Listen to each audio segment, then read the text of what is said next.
Salut tout le monde, comment nous allons? J'espère qu'on va bien, moi aussi ça va depuis la dernière fois et heureuse de vous retrouver, heureuse de nous retrouver cet après-midi pour parler de Jésus, pour être avec Jésus, pour profiter encore et encore de sa présence, de son amour, de sa joie, de sa paix, de son assurance.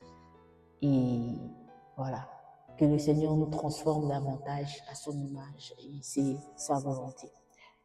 Donc, la dernière fois, on s'est arrêté dans Isaïe chapitre 61, versets 1, 2 à 3. Mais je disais la dernière fois qu'on allait creuser, si Dieu nous permettait. Et le Seigneur nous permet aujourd'hui, on va creuser juste pour le verset 3. Verset 3, je vais demander à Gaël, c'est possible de lire là-bas ou bien?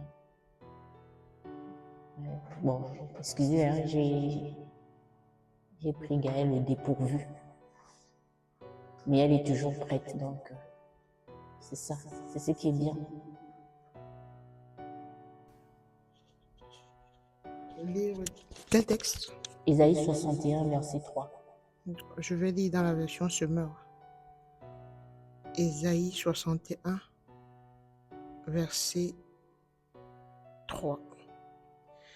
Dans la version Semeur, il est écrit: et d'apporter à ceux qui, dans Sion, sont endeuillés, la splendeur au milieu de la cendre, pour mettre sur leur tête l'huile de l'allégresse au lieu du deuil, et pour les vêtir d'habits de louange au lieu d'un esprit abattu, afin qu'on les appelle les chaînes de justice, la plantation de l'Éternel qui manifeste sa splendeur. Amen. Amen. Pour ceux qui n'ont pas vu la vidéo précédente, je vais parfois, les vidéos ne vont pas se suivre forcément. Les thèmes pourront être différents, mais pour le moment, les vidéos se suivent. On va dire ça comme ça. Et la toute dernière vidéo, pour ceux qui n'ont pas pu, ce serait bien d'aller regarder et ça va nous aider pour comprendre le point que nous allons partager aujourd'hui. On ne va pas prendre trop de temps. Donc, on va se pencher aujourd'hui sur la phrase qui nous est donnée dans Isaïe 61, verset 3, que Gaël vient de lire, chaîne de justice, pour parler d'un aspect où, je veux dire, une qualité ou même une grâce que Dieu nous a faite et que nous, parfois, nous négligeons et qui est parfois aussi utilisée contre les enfants de Dieu ou en tout cas contre ceux qui désirent réellement s'attacher au Seigneur. Et on va voir dans quel sens. D'accord? Donc dans Isaïe 61, verset 3, on parle des chaînes de justice. On dit que c'est Dieu qui plante ces chaînes-là et on dit que c'est Dieu qui fait, qui évoque, donc qui donne l'adjectif, si je veux dire comme ça, de ce qui parle de plantation, qui parle de chaînes et qui dit que ce sont des chaînes de justice. Donc, c'est le prophète Isaïe qui, par l'esprit de Jésus, est en train de prophétiser. On a vu la dernière fois que c'est une prophétie du Seigneur Jésus qui va s'accomplir. Dans le livre des évangiles, on voit le Seigneur Jésus parler de cette prophétie-là et dire clairement que c'est de lui dont il s'agit dans les Écritures. Mais j'ai dit la dernière fois, par l'esprit du Seigneur, que le Seigneur nous mandate aussi, nous qui lui appartenons, pour le représenter. Et j'ai dit tout à l'heure que nous allons nous pencher sur un point intéressant que le Seigneur Jésus a pour nous aujourd'hui. Et c'est chaîne de justice. Pour nous aider, on va lire comme ça, hein. Je pourrais lire et puis Gaël va lire, mais je vais demander à Gaël quand même encore de lire. Tu peux lire pour nous, s'il te plaît, le psaume 51, le verset 17. Je lis toujours dans la version Semeur, Psaume 51, verset 17. Il est écrit: Éternel, ouvre mes lèvres et je te louerai. Psaume 51, verset 17, c'est ça? Oui, sauf si c'est le 16, comme parfois il y a des décalages. Ah oui, et c'est le verset 16 dit quoi? Ô Dieu, toi le Dieu qui me libère, viens me délivrer du poids de mon crime, alors que par mes chants, je proclamerai ton salut. Et le verset 18 dit quoi? Car tu ne désires pas que je Voilà. t'offre un sacrifice. Donc, c'est Somme 51, verset 18. 18 plutôt, Il merci. est écrit, car tu ne désires pas que je t'offre un sacrifice. Je t'aurais offert des holocaustes, mais tu n'y prends pas plaisir. Tu peux répéter, s'il te plaît, une dernière fois? Somme 51, verset 18, version Semeur, déclare, car tu ne désires pas que je t'offre un sacrifice. Je t'aurais offert des holocaustes, mais tu n'y prends pas plaisir. Amen. Verset 19, ça dit quoi? Le seul sacrifice qui convienne à Dieu, c'est un esprit humilié. Ô Dieu, tu n'écartes pas un cœur brisé et contré. Ah voilà, c'est plutôt le verset 19 qui nous intéresse. Une dernière fois encore, si tu peux lire Verset le verset 19. 17, non, 17 à 19 directement. D'accord, Somme 51, verset 17 à 19, il est écrit. Éternel, ouvre mes lèvres et je te louerai, car tu ne désires pas que je t'offre un sacrifice. Je t'aurais offert des holocaustes, mais tu n'y prends pas plaisir. Le seul sacrifice qui convienne à Dieu, c'est un esprit humilié. Ô Dieu, tu n'écartes pas un cœur brisé et contré. Dans ta bonté, fais du bien à la ville de Sion et bâtis des murs de Jérusalem. Je suis allé jusqu'au verset 20. Non, c'était le verset 19, mais bon, c'est pas bien grave.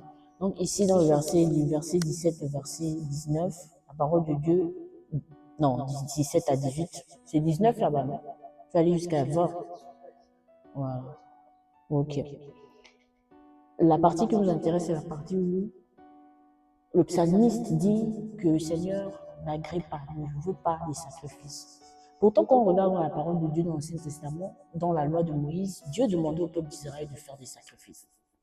Ils faisaient des sacrifices, ça faisait partie de leur alliance avec Dieu. Nous ne sommes pas juifs, nous ne sommes pas le peuple d'Israël. La parole de Dieu dit que nous avons été greffés à eux. Parce que le peuple de Dieu, à la base, c'est le peuple d'Israël. C'est le peuple qui a été choisi par Dieu, l'Éternel et les armées célestes. Et c'est par ce peuple-là que l'Éternel et les armées célestes, le créateur de l'univers, le créateur de toutes choses, s'est révélé. C'est par ce peuple que Dieu s'est révélé. C'est pourquoi lorsque nous prenons la parole de Dieu, depuis la Genèse jusqu'à l'Apocalypse, on a des références claires du peuple d'Israël. On a l'histoire du peuple juif. Et dans leur pratique, donc, il y avait des sacrifices à faire, des holocaustes à faire, etc., etc. Mais le psalmiste dit que l'Éternel ne désire pas les sacrifices. Mais ce que l'Éternel désire, c'est un cœur. Un cœur. C'est quoi dans ta version? Je vais ne pas dire n'importe quoi, je vais lire dans la mienne. Tu peux juste rappeler dans ta version là-bas, parce que moi, c'est pas Semeur que j'ai comme version. Contré. Eda, et la suite. Verset 19, verset 18, où j'ai lu le 19. Le seul sacrifice qui convienne à Dieu, c'est un esprit humilié. D'accord, donc un esprit humilié et un cœur contré, c'est ça? Oui, un cœur brisé et contré. Un cœur brisé et contré. Je vais lire ici rapidement.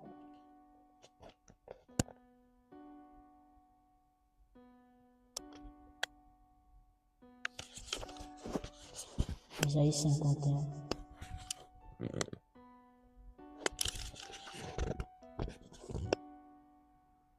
Oh non, c'est ce que je dis.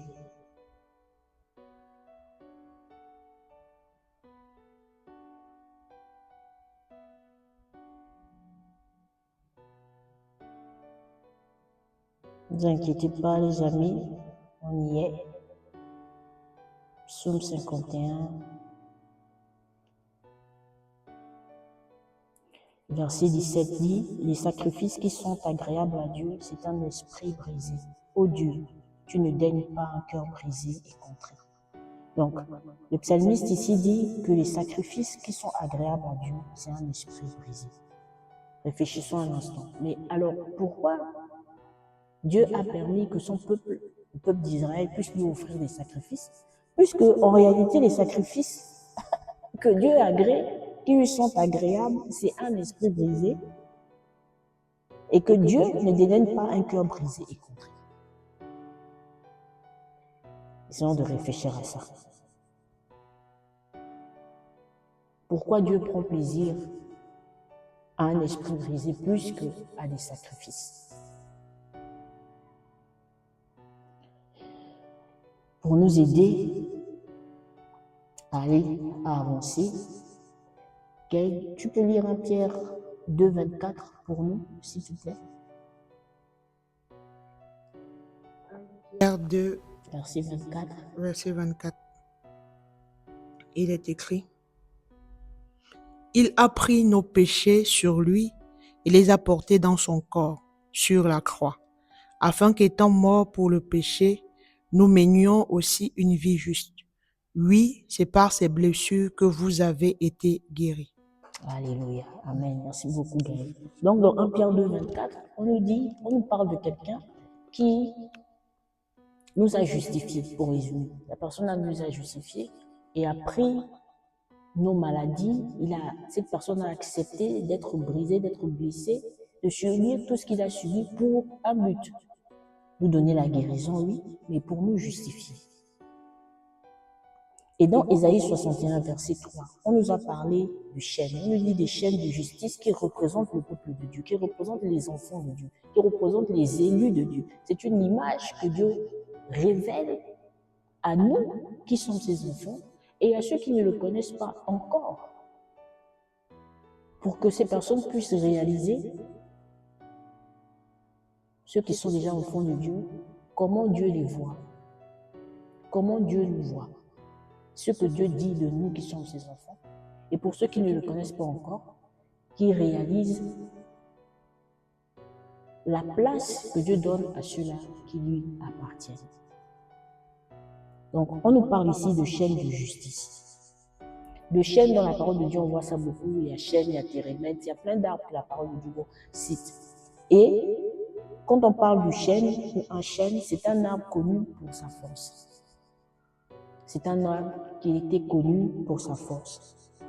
Et c'était un arbre aussi que les gens utilisaient pour faire des sacrifices. Quand la parole de Dieu dit que les peuples qui ne connaissaient pas l'Éternel, ou même le peuple d'Israël, quand il se détournait de Dieu, allait faire des sacrifices sur des hauts lieux, généralement c'était sous ce type d'arbres qui sont des chênes, des arbres imposants et forts, des arbres stables et forts.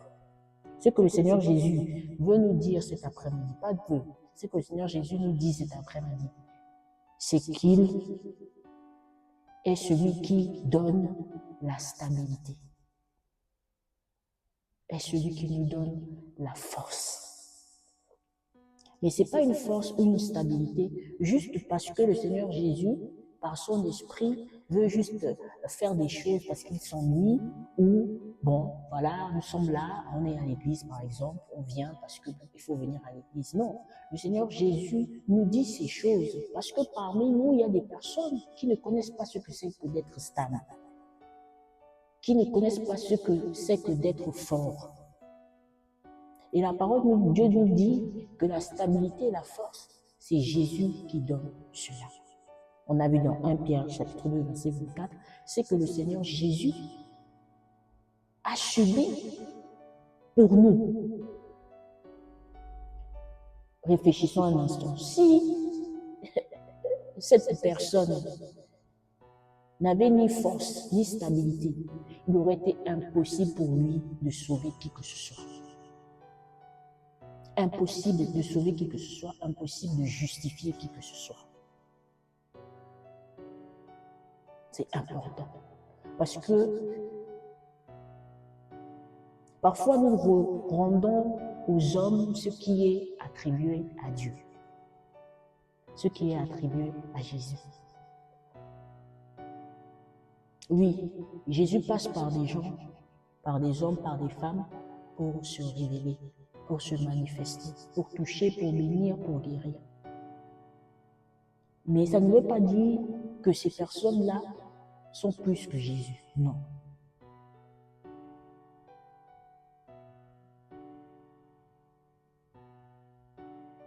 Non. Moi, je crois en l'honneur. Honorer les personnes, c'est la plus belle des choses. La parole de Dieu dit que si nous n'honorons pas nos pères, nos parents, notre père, notre mère, Dieu dit clairement que ton parent soit chrétien ou pas, si tu ne l'honores pas, tu ne vivras pas une longue vie.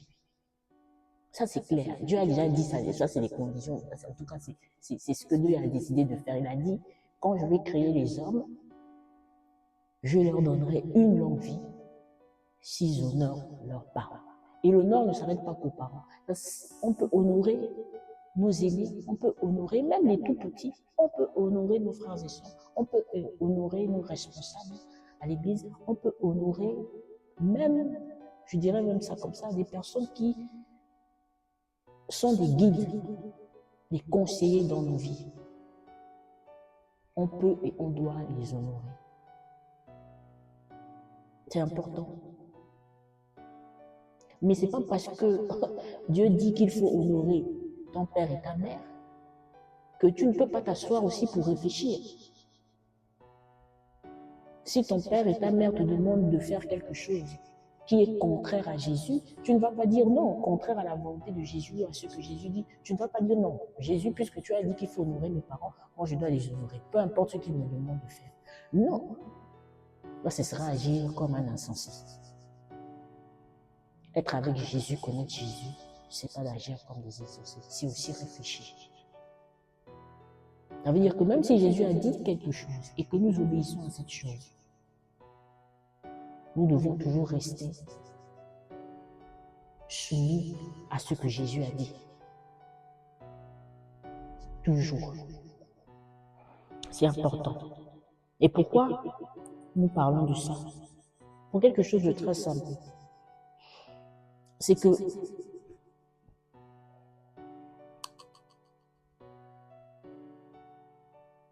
Dieu est tellement bon. Il est tellement bon que nous disons que c'est un Dieu de justice. Ça veut dire que la bonté de Dieu n'est pas détachée de sa justice. Ah oui, parce que comment peut-on dire que Jésus est bon et que si par exemple quelqu'un vole et une autre personne décide de faire du bien, on va condamner ou bien on va traiter la personne qui vole de la même manière que la personne qui pose un acte juste. Juste parce qu'on va dire que Jésus, comme Jésus est bon, il doit traiter tout le monde de la même manière. Ce ne serait pas être juste. Être juste, ce serait si tu poses un acte, tu voles, mais tu dois aller en prison. C'est ça que la justice dit. Moi, j'aime beaucoup... comment je vais dire ça comme ça? J'aime beaucoup le droit, dans le sens où tout ce qui est justice, tout ce qui est procès, c'est des choses qui m'intéressent. Et je me suis rendu compte que on parle beaucoup du système judiciaire américain, parce que c'est un système qui, bien sûr, a ses dérives, mais a une manière assez différente de travailler. Et je me suis renseigné, j'ai vu même que le système judiciaire américain tire son origine, je vais dire ça comme ça, du système judiciaire anglais. Et le Canada aussi s'est inspiré. C'est-à-dire que quand il y a eu déjà un précédent, je donne un exemple, on a arrêté une personne pour vol. Son avocat va le représenter devant la justice. Si il y a eu déjà un précédent de quelqu'un aussi qu'on avait arrêté pour vol, et que cette personne, au lieu de faire 10 ans, 5 ans, 3 ans, fait 3 mois de prison, l'avocat va faire en sorte que le même traitement qui a été fait à la personne précédente soit fait aussi à la personne qui le représente. Si le voleur précédent a eu 3 mois de prison au lieu de 5, l'avocat va tout faire pour que celui qui le représente puisse aussi faire 3 mois, même si la loi dit que c'est 5 ans. Mais ça ne veut pas dire que la justice favorise, même s'il y a des cas où la justice du monde favorise. Même s'il y a des cas où la justice des humains n'est pas toujours justice, où les plus riches s'en sortent. Dans le sens où si tu as de l'argent et tu commets un délit, mais tu as de grandes chances de s'en sortir parce que ton argent, ton influence va permettre à ce que tu ne puisses pas faire de la prison, par exemple. Il y a des personnes, on les a trouvées en train de commettre des délits graves, et au lieu d'être en prison, on leur dit non, vous allez rester chez vous, conditionné avec, j'ai oublié comment ça s'appelle, on va vous mettre un appareil à la cheville, et si vous vous déplacez hors de la zone dans laquelle on vous a placé, on va vous arrêter. Alors que cette personne, normalement, mérite la prison. C'est la justice des hommes, c'est la justice, parfois, que nous voyons même souvent sur la terre. Dans 1 Pierre 2, 24, je disais, le Seigneur Jésus nous révèle ce qu'il a fait pour nous. C'est lui qui nous a justifiés. Il a accepté de le faire. Et la parole de Dieu nous dit, je n'ai pas cité ici forcément, mais la parole de Dieu nous dit que l'acte qui nous condamnait, le Seigneur Jésus a détruit cet acte. L'acte qui disait que toi et moi, nous ne méritons pas la bonté de Dieu. Nous méritons d'être punis. Le Seigneur Jésus a détruit ça à la croix. Il a accepté de le faire. Lorsque la justice de Dieu, qui est bon et juste, parlait en disant que les hommes commettent des délits, commettent des choses graves, les hommes pêchent. Et parce qu'ils pêchent, ils doivent mourir. Le Seigneur Jésus a dit, non, moi je vais venir sur la terre de ces hommes. Je vais me rabaisser. Je veux devenir un homme. Je veux prendre leur forme, leur corps, tout ce qu'ils sont. Et je vais venir sur la terre pour pouvoir mourir à leur place, pour pouvoir subir cela à leur place. Et le Seigneur Jésus l'a fait pour nous. Je vais finir avec Colossiens 2, 14. Je vais lire ça pour nous.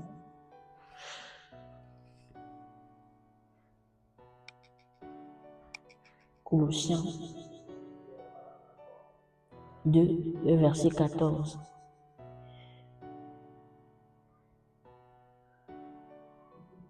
Il a effacé l'acte dont les ordonnances nous condamnaient et qui subsistait contre nous, et il l'a détruit en le clouant à la croix. Je redis, il a effacé. Jésus a effacé l'acte dont les ordonnances nous condamnaient et qui subsistait contre nous, et il l'a détruit en le clouant à la croix.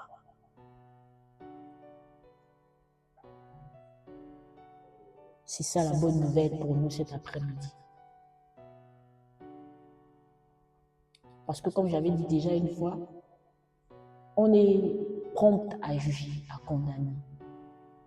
On est prompt à pointer du doigt, mais on n'est pas prompt à rappeler ce que le Seigneur a fait.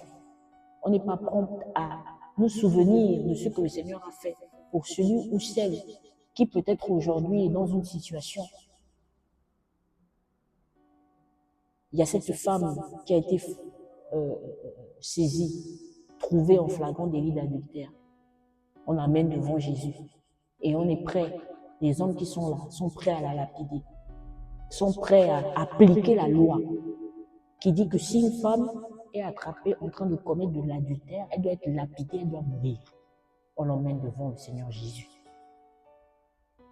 Et le Seigneur Jésus rappelle à ces gens que si quelqu'un parmi vous n'a jamais péché, qu'il prenne une pierre, la pierre que vous avez en main, qu'il jette ça sur cette femme. Et qu'est-ce que le Seigneur Jésus va dire à cette femme après que les gens vont réaliser que personne ne peut lever, prendre la pierre et lapider cette femme. Si ces personnes-là regardent, observent leur propre vie. Le Seigneur Jésus dit quoi à la femme? Va et ne pêche plus. Va et ne pêche plus.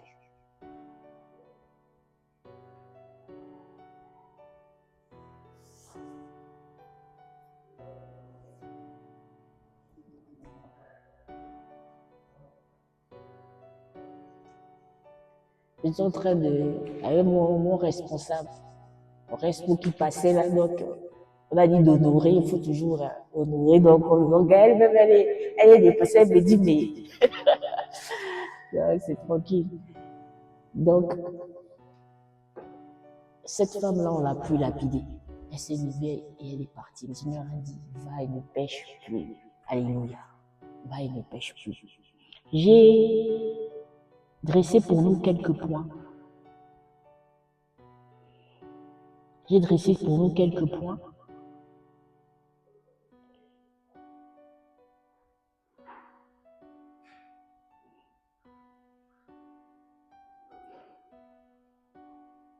La justice ne réside pas dans nos actions, mais dans celui en qui nous croyons. Jésus-Christ, notre justice. Premier point. La justice ne réside pas dans nos actions, mais dans celui en qui nous croyons. Sans Jésus-Christ, il n'y a point de justice. Ça, c'est clair et net. Si toi, tu es né de nouveau, tu es enfant de Dieu. Mais Jésus-Christ est juste sur tes lèvres et il n'est pas en toi. Dans le sens où, oui, son esprit habite en toi, mais Jésus-Christ n'est pas formé en toi. Mon frère, ma soeur, ce n'est pas au travers de tes actions que nous pouvons dire que la justice de Dieu réside en toi, mais dans la foi en lui. J'ai dit au début que le Seigneur peut nous ramener à l'essentiel et ce qui est principal, lui. Deuxième point, la justice nous place dans la forme la plus pure de la foi. Et cette foi est la foi de Jésus lui-même. La justice nous place dans la forme la plus pure de la foi. Et cette foi est la foi de Jésus lui-même. Jésus, quand il a marché avec nous, était un homme de foi. Il était un homme de foi. Vous allez me dire, beaucoup vont citer les miracles qu'il a fait. Oui. Mais s'il n'avait pas cru dès le départ que ce que son père lui avait dit, que lorsqu'il viendrait sur la terre, son père avait dit, par ses prophètes, avait prophétisé, que le corps de mon serviteur ne verra pas la corruption. Mon corps, son corps ne sera pas détruit, dans le sens où ses os ne seront pas brisés.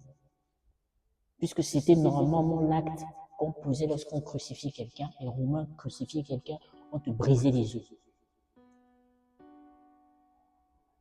Et les prophètes ont parlé de la part de Dieu le Père pour dire que son Fils, Jésus-Christ, Jésus, on ne brisera pas ses os. Et que la mort n'aura pas le dessus sur lui. Arrêtons-nous un instant. Si tu n'as pas foi en cette parole-là, comment tu vas dire que bon, je vais me lever pour aller faire quelque chose si tu ne penses pas que celui qui t'envoie sera là pour réaliser la chose? Et juste un exemple, parmi tant d'autres.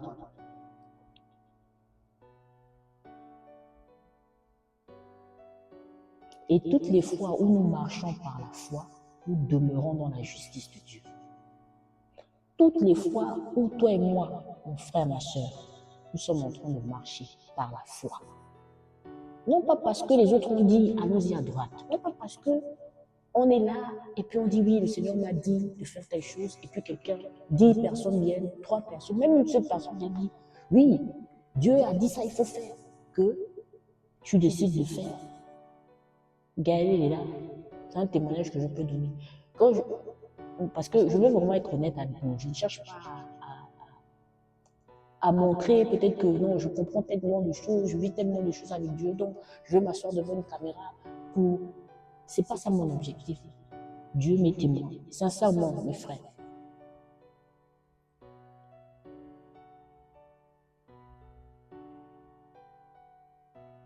Quand le Seigneur m'a inspiré de faire ça, pourquoi Jésus? Je ferai une vidéo d'ici là où j'explique en profondeur pourquoi je dis pourquoi Jésus, pourquoi je pose cette question. J'ai donné des indices ici et là, mais je ferai une vidéo par rapport à ça. Je me suis levée pour le faire. C'est pas facile. Parce que sur Internet, il y a tellement de gens qui font des vidéos. Je peux dire de tout et n'importe quoi ici. Ils peuvent me ridiculiser. Mais parce que celui qui m'a inspiré de faire ce que je fais, je vais vous dire la vérité, je vais aller encore plus loin. Les amis, il y a des fois même, je ne sais même pas quel verset parfois utiliser. Je ne dis pas qu'il faut pas étudier la Bible. C'est bien d'étudier la Bible, c'est important. Mais je n'étudie pas la Bible avant de venir faire la vidéo. Je ne m'assois pas pour être là-bas là en train de chercher. Non, non, non. J'ai ma communion avec le Saint-Esprit, mais je ne travaille pas ou bien je ne m'assois pas quelque part, j'écoute ce que les gens disent et puis je viens ici jamais. J'écoute des enseignements, je lis la parole de Dieu. Et le Saint-Esprit, parce que à ce moment-là, je reconnais, avant même de venir, Gaël m'est témoin, on prie avant, ce qui est normal. Mais à chaque fois, avant de me présenter devant vous, personnellement, moi-même, je dis toujours à l'Esprit de Dieu que moi, je ne peux pas sauver quelqu'un. Si je me suis ici dit que je peux sauver quelqu'un, c'est faux. Je ne peux pas délivrer quelqu'un. Donc, pour ne pas perdre ni votre temps, ni mon propre temps, ni le temps même que Dieu permet que nous puissions avoir, je dis au Saint-Esprit, je dis à Jésus en moi par son esprit, que si lui-même il ne vient pas, s'il ne fait pas ce qu'il veut, s'il ne met pas en moi les paroles qu'il faut, moi je ne peux pas faire ça. Je ne peux pas. Pas parce que c'est une belle, c'est pas parce que c'est une belle parole à dire. Mon pasteur, notre berger, m'a dit quelque chose lorsqu'on discutait sur certaines choses. Et que je lui ai dit, pasteur, vraiment, je sens dans mon cœur qu'il faut que je m'investisse plus dans cette action que je pose, dans cette œuvre que je suis en train de faire. Il faut que je m'investisse dedans, véritablement. J'ai parlé cœur à cœur avec lui. Pas seulement parce qu'il est notre leader, pas seulement parce qu'on ne veut pas être des rebelles et faire des choses sans l'autorisation de nos responsables. Non. Pas parce que forcément j'ai besoin de la vie de quelqu'un pour faire ce que Dieu me demande de faire. Jamais. Dieu est ma priorité. C'est lui qui m'a tout donné. Quand je suis seul chez moi, je vis ce que je vis. Quand il y a des difficultés, ce n'est pas d'abord les gens qui sont là. Ça, c'est une réalité qu'il faut comprendre. Ce n'est pas d'abord toi responsable. C'est toi qui fais ta situation. Donc, tu as plutôt intérêt à t'attacher à ce Dieu-là qui manifeste sa bonté envers toi. Donc, j'ai parlé avec lui. Et il m'a dit une chose, il m'a dit oui, tu travailles dans un domaine qui est assez sensible. Et ton image, être à l'écran, ce genre de choses, c'est sensible. Et il ne m'a pas découragé, au contraire, il m'a encouragé, il m'a conseillé comme un père. Il a prié pour moi. Ce que je fais là, il y a des réalités que je vis chez moi-même, des défis que je vis à cause de ça. Mais j'ai accepté ça, pourquoi? Parce que celui qui s'est donné pour moi. Moi, j'étais un tas. Mais il n'a pas eu honte de moi, il a eu pitié de moi. Il a eu compassion de moi. Il m'a donné au-delà de ce que je pouvais demander. Je ne parle pas d'abord matériellement, je parle spirituellement. Et j'ai dit, Seigneur, si tu m'aides, si tu me fais grâce, si tu me permets de faire ta volonté, je ferai. Si toi tu veux, Seigneur, je ferai. Pas parce que j'ai la capacité, mais parce que comme tu veux, tu mettras en moi ce qu'il faut pour ça.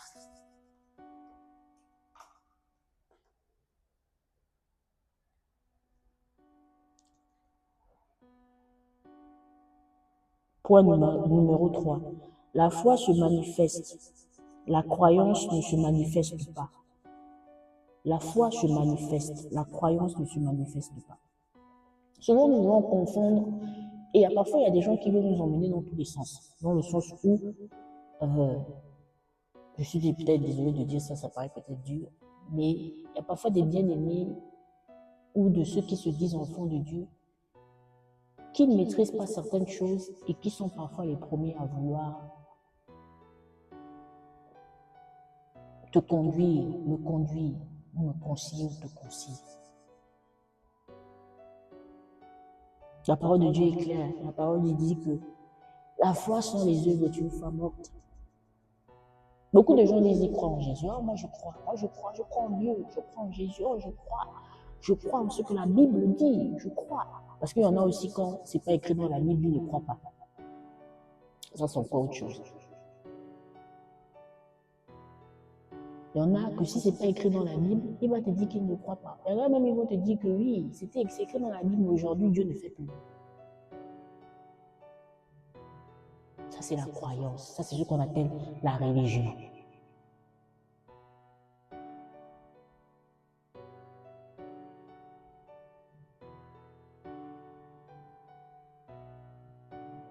Croire est un état du cœur. La foi est Dieu en action. Croire est un état du cœur. La foi est Dieu en action. Quatrième point. Lorsque vous marchez ou lorsque nous marchons dans la justice, Dieu nous écoute. Dieu donne la priorité au juste. J'ai dit ça au début. C'est parfois quelque chose que nous négligeons. On croit souvent que parce qu'on prie beaucoup, c'est parce que Dieu va nous exaucer. Si tu pries beaucoup, si tu dures dans la prière, Dieu va t'exaucer. Mais ce qui est merveilleux dans la puissance de la justification, quand Jésus te justifie et que tu acceptes Jésus comme Seigneur et Sauveur, qui vient habiter en toi par son esprit et qui vient mettre en toi la justice, la justification, et que tu crois en ça. Pas seulement tu dis ou que tu lis dans la parole, tu crois en ça. Tu vis. Dieu t'écoute, Dieu m'écoute. C'est pourquoi la parole de Dieu dit que la prière du juste la prière fervente du juste a une grande efficacité. Mais les versets d'avant nous disent quoi? Confessez vos péchés les uns et les autres. Quand tu comprends et que tu vis la justice de Dieu, quand tu comprends que la justice, la justification, c'est Jésus, quand tu comprends cela, quand tu décides d'accepter cela, lorsque tu pries, Dieu ne peut que t'écouter. Il n'a pas d'autre choix que t'écouter. C'est pourquoi le Seigneur Jésus a dit, Père, je te rends grâce parce que tu m'exauces toujours. Il exauce son Fils. Ne nous leurrons pas. Bon, je ne vais pas faire une longue vidéo pour essayer de... Mais il ne faut pas qu'on se leurre. Jésus est celui que le Père aime. Et si le Père t'aime, moi, c'est parce que son Fils Jésus habite en toi. Ce n'est pas parce que toi, tu fais des choses. Ou parce que moi, comme je vais décider de jeûner, je vais décider de faire du bien aux pauvres, d'aller donner de l'argent, de prier pour les malades. Donc, quand je vais prier, après ça, Dieu va m'écouter parce que je suis allé faire son œuvre. Jamais, mes frères, jamais, ma soeur. Impossible. Tu seras toujours frustré parce que tu vas dire à Dieu que, et beaucoup d'entre nous, c'est dans ce cas-là, tu vas dire à Dieu que moi, je fais ci pour toi. Toi, tu me dis de partir là-bas, je fais. Tu me dis de conduire mon cul, tu fais. Tu me dis de faire ceci, je fais. Mais quand je prie, je te demande quelque chose, j'ai du mal à voir ça. Je ne comprends pas. Tu ne veux pas m'écouter. Qu'est-ce que j'ai fait? Je suis passé par là. Je sais de quoi je parle. Ou tu pries, tu es là, tu te fâches comme la foi, tu dis à Dieu, à Jésus, mais que finalement, toi, tu as quel problème avec moi? Je fais ce que tu me dis de faire. Les amis, il y a un peuple que j'aime beaucoup. Un jour, Dieu m'a fait grâce d'aller dans ce pays. Ils ont une culture de la bienveillance, de la politesse. Il n'y a pas plus poli que les Japonais. Il n'y a pas plus poli et serviable que ces personnes. Mais si tu n'as pas Jésus, tu peux être poli, serviable, comme tu veux. Quand tu vas prier, c'est pas sûr que Dieu t'écoute. Parce qu'il priorise, la priorité qu'il donne, c'est d'abord à ses enfants. Ses enfants, ce sont ceux-là qui ont accepté la justice de Jésus, qui ont compris que, moi, si je ne m'appuie pas sur Dieu, je suis foutu. Si je n'accepte pas de m'humilier, de mener une vie de repentance, parce que j'ai conscience que Même si je suis né de nouveau sauvé par Jésus, mon corps continue de pécher. Ce n'est pas parce que je suis né de nouveau que je ne peux plus pécher. C'est impossible, ça n'existe pas. Peut-être tu ne voles plus. Gloire à Dieu. Dieu t'a délivré du vol. Si c'était un esprit, Dieu t'a délivré. Nous autres, Dieu nous a délivrés. On était dans la pornographie, dans la masturbation. Toutes ces choses-là, Dieu nous a délivrés. On n'est pas resté refoulé, on ne refoule pas ces choses, non. Il y a eu la délivrance, il y a un travail de délivrance qui a été fait. Parce que c'est aussi autre chose, il y a une parenthèse que je ferme. Nous, enfants de Dieu, là, nous sommes beaucoup à refouler. Mais on n'a pas été délivrés. C'est pourquoi quand tu finis de prier, tu finis de jeûner, tu pêches encore 2 fois, 3 fois plus. Parce qu'il n'y a pas eu la délivrance. Mais comme souvent, ces choses-là nous ont tellement fatigués, au point où on est tellement, on devient, je ne sais pas comment dire, au point où on est là, on dit à Dieu que si tu ne me délivres pas de ça là, je préfère mourir. Parce que ça sert à quoi de continuer à vivre si je continue à me... Aujourd'hui je prie, demain je me bats encore avec les mêmes choses. À quoi ça sert? On était dans ça, les amis. Beaucoup d'entre nous, on était dans ça. Parfois même, tu conduis même les moments là. Parfois même, c'est toi le... Ça me rappelle ton frère Abraham. Il disait ça une fois quand il parlait. Il faisait... Bon, il partage ça. Il disait que c'était lui qui exhortait les autres. Quand il parle de la parole là, c'est lui qui m'a donné l'amour de la parole. C'est chez lui. C'est la première personne chez qui j'ai vu quelqu'un qui aime la parole de Dieu comme ça. Et j'ai dit un jour à Dieu, j'ai dit, je veux la même chose que ce frère.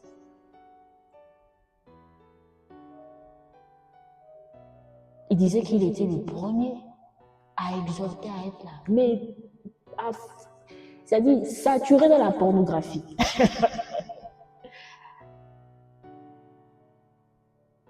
Souvent, nous jouons avec les choses, avec la vie que Dieu nous a donnée. Nous pensons que venir à l'église, être responsable, faire ces choses, c'est un jeu. On ne prend pas ça au sérieux. Parfois, on vient même conduire. On est dans ces choses-là. Mais Dieu est tellement bon. Il n'est pas celui toujours qui cherche à nous donner, nous faire honte. Je vais finir par sur le dernier point, le point 5. Être juste n'est pas qu'une simple déclaration. C'est un état d'esprit. C'est une conscience que l'on adopte et que l'on conserve. Être juste n'est pas seulement une déclaration, c'est un état d'esprit. Pourquoi c'est important? Parce que les gens nous rappelleront toujours des fautes. Toujours tu verras quelqu'un qui viendra te dire, oui, tel jour tu as parlé d'une certaine manière. Tel jour, quelqu'un nous a dit que tu as fait ci. Tel jour, c'est pas toi qui veux venir nous parler de Jésus. Il n'y a pas quelque temps là, c'est pas toi qui as fait. Les gens viendront toujours. Si tu n'as pas accepté et que tu ne vis pas dans cet état d'esprit, mon frère, ma soeur, à chaque fois que tu devras manifester la foi, tu ne pourras jamais la manifester. Parce que les gens vont toujours te rappeler que toi, tu es qui? Tu es qui? Le Seigneur Jésus est tellement merveilleux, il n'a jamais commis de péché. Les gens ont dit, mais toi, tu n'es pas le fils de Marie, tes frères ne sont pas ici, c'est pas toi qui es l'enfant du charpentier qu'on voyait ici travailler, et puis c'est toi qui vas venir dire que tu es le fils de Dieu. Même pas qu'il a péché, hein. Même pas que c'est un péché pour lui, jamais. Et même aujourd'hui, il y a même des gens qui osent dire, qui disent même que non, l'histoire que Jésus n'a jamais eu de femme, c'est faux. Que les femmes qui étaient avec lui, là, les maris de Magdala et autres, certainement une était une de ses petites. Et Jésus était une de ses petites. Il y a même d'autres même qui vont jusqu'à dire même qu'avec les apôtres, là, il y avait peut-être plus. Et qu'est-ce que le Seigneur Jésus a dit? Père, pardonne-leur parce qu'ils ne savent pas ce qu'ils font. Il continue de le dire, il continue de dire au Père que regarde, il faut pardonner. Moi, je les ai déjà justifiés. Ton jugement est vrai et juste. Mais moi, je dis à ton jugement là que non, ceux-là, ils sont à moi. Peut-être les autres, mais ceux-là, ils sont à moi, ils m'appartiennent. Alléluia. Donc, je vais finir par là pour nous encourager. Dieu est vivant, Dieu est réel, Dieu est bon. Et tout ce qu'il veut, bon, qu'on arrête de jouer, qu'on arrête de tourner en rond, qu'on arrête d'être instable et sans force, comme si on est les plus lamentables du monde. Ça, c'est fini, ça. C'est fini, les amis. Jésus a gagné.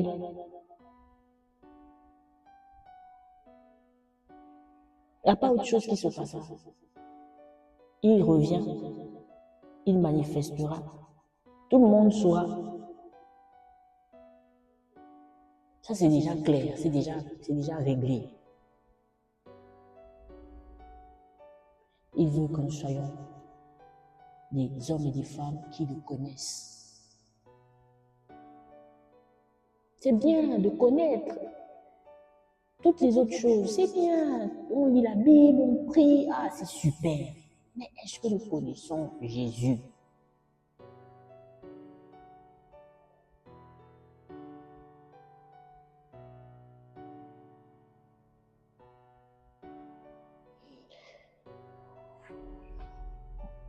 On va s'arrêter là, comme je disais.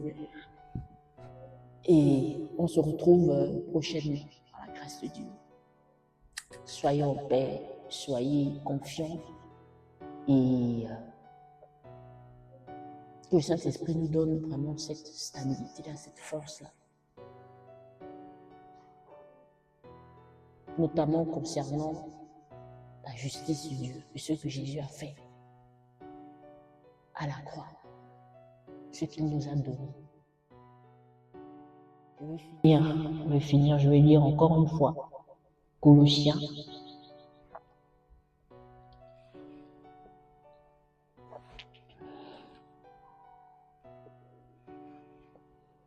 On va finir par là. On va se séparer avec Colossiens.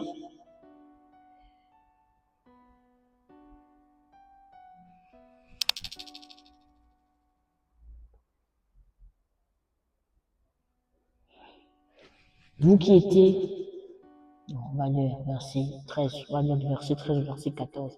Vous qui étiez morts par vos offenses et par l'incirconcision de votre chair, il vous a rendus à la vie avec lui, en nous faisant grâce pour toutes nos offenses. Il a effacé l'acte dont les ordonnances nous condamnaient et qui subsistait contre nous, et il l'a détruit en le clouant à la croix. On va s'arrêter là. Que Dieu nous bénisse. À plus les amis.